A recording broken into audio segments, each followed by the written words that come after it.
I really like being vegan because I'm saving the world. You know, the world's gone mad when young kids are telling you why they're vegan. Or should I say, parroting their parents' misinformed ideology. But I wonder if these children would be as keen to promote a plant based diet in the name of compassion and humanity if they knew that children younger than them were picking the food they want everyone to eat. They convey this image, don't they, of veg being grown in community gardens or permaculture systems with people smiling away as they prune their tomatoes. But in reality, global crop farming is one of the cruelest, most barbaric industries on the planet. Yet no one seems to be talking about it. So while vegans are virtue signalling their quinoa and soy burgers, do they ever think about where it all comes from?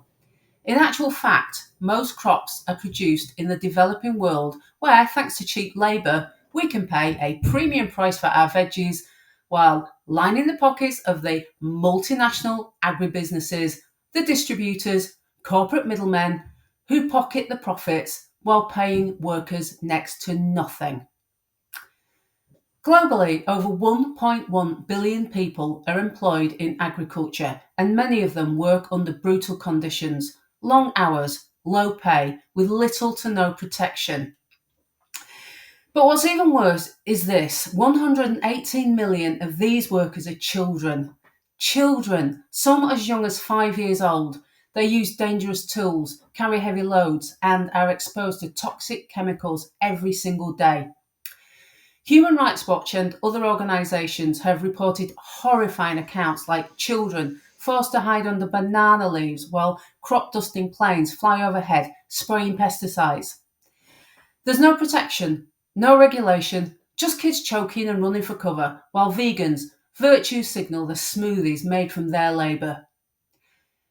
Children exposed to these chemicals often suffer from chronic cough, wheezing, and asthma. Their skin burns, their eyes sting, and because their bodies are still developing, they're even more vulnerable than adults.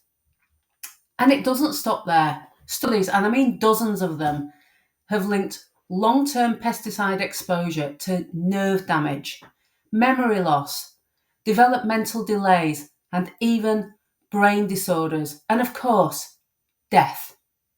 Then there's the cancer risk, leukemia, non Hodgkin lymphoma, brain tumours. These aren't just worst case scenarios, they're tragically common in farming communities that live under a constant cloud of chemical spray. This isn't farming, it's abuse. I've brought this up in conversations with vegans online and they just don't want to hear it. They respond with laugh emojis. One justified 170,000 crop worker deaths a year by saying vastly more animals are slaughtered for meat. What kind of a person prioritises animal welfare over human suffering? You'd think people who are so deeply concerned with justice and compassion would want to understand the full picture. But when the cruelty isn't on a screen, when it's not a baby calf but a brown child halfway across the world, suddenly it's easier to look away. And here's the part that really shocks people: it's not just the developing world where this is happening. Would you believe it's going on in wealthy, modern countries too?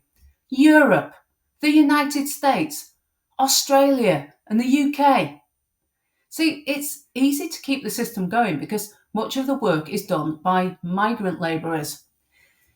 Many of them are undocumented, many of them unaware of their legal rights, and that's exactly what some farm owners rely on. They know these workers can't complain, can't protest, can't demand better, and that makes it easy to exploit them. There are even cases of human trafficking, people lured in with the promise of legal work only to be trapped in conditions that are degrading and dangerous. Take the tragic case of Satnam Singh in Italy.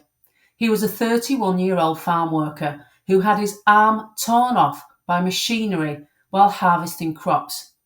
His employer didn't call an ambulance. They dumped him outside his home like garbage. he bled to death. And he's not alone. Thousands of crop workers around the world die or suffer life-altering injuries each year. Also, we can have a so-called ethical diet. Yet, when you ask vegans how this fits into their moral framework, the response is beggar belief. Well, they're humans. At least they can stand up for themselves. Are they for real? So a 5-year-old child in a Bolivian quinoa field is just supposed to organise a union. A traffic worker who doesn't speak the language and fears deportation is supposed to rise up and demand justice.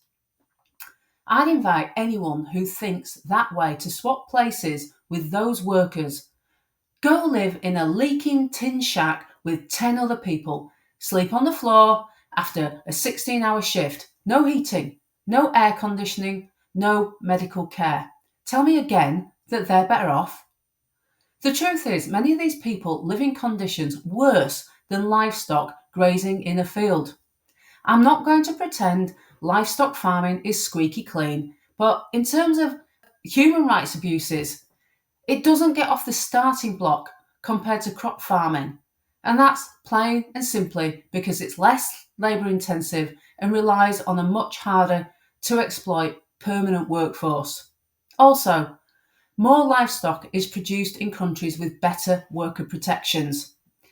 And I'll get real, slaughterhouses aren't pleasant places, I won't pretend they are, but for animals raised humanely, their suffering amounts to one bad day.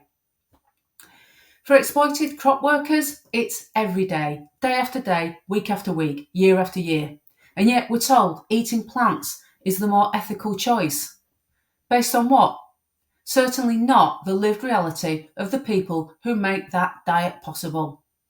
A lot of vegans come out with the least harm argument when you point out the abuses in global crop farming. Seriously?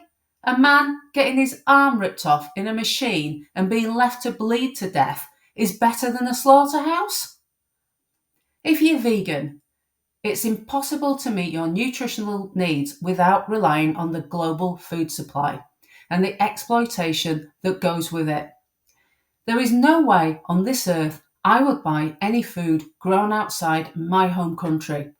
So when vegans talk to me about animal cruelty, I give them this straight answer. I'm not swapping my grass-fed meat for Amazon deforested soy picked by children.